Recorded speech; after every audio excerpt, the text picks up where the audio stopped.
Salut, c'est Trado. Voilà la vidéo de mise à jour pour l'indice parisien. La séance d'aujourd'hui est assez encourageante contre toute attente puisqu'elle nous a permis de confirmer la solidité du support de 1997 ici. On va zoomer un petit peu. J'avais signalé déjà la semaine dernière qu'il y avait eu un petit gap qui avait été ouvert entre les plus hauts du 5 juin et les plus bas du 6 juin.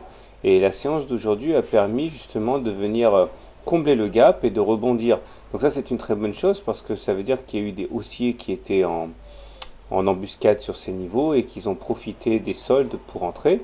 Donc le gap a été rebouché, on peut maintenant repartir de l'avant et surtout que l'on clôture in extremis au-dessus de la moyenne mobile à 20 séances qui est légèrement haussière. Donc on est vraiment dans une situation assez engageante pour assister demain à une séance de rebond. D'ailleurs, l'essentiel est préservé également en termes de fourchette d'Andros, puisque nous sommes toujours à l'intérieur de cette fourchette d'Andros, et tant qu'on n'aura pas clôturé en dehors de cette fourchette d'Andros, il n'y a aucune raison de penser qu'on ne va pas continuer à faire des oscillations ainsi entre la partie basse et la médiane, par exemple. Il demeure qu'à moyen terme, la tendance est toujours baissière, mais pour l'instant, c'est pas la peine non plus de s'amuser à se faire peur.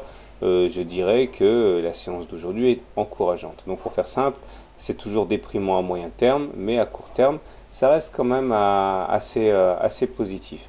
Les indicateurs techniques montrent que les choses sont mitigées, effectivement, puisque le stochastique est maintenant sous son signal, pendant que le MACD ici continue de prendre de l'altitude par rapport au signal, mais malheureusement on demeure en territoire négatif.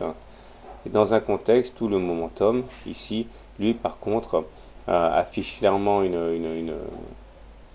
un profil assez négatif puisqu'il plonge sous la ligne des zéros de manière assez forte. Mais c'est dû aussi à la manière dont c'est construit.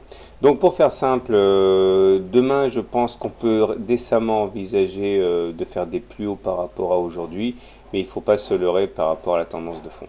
Voilà, bonne soirée, bon trade et à demain.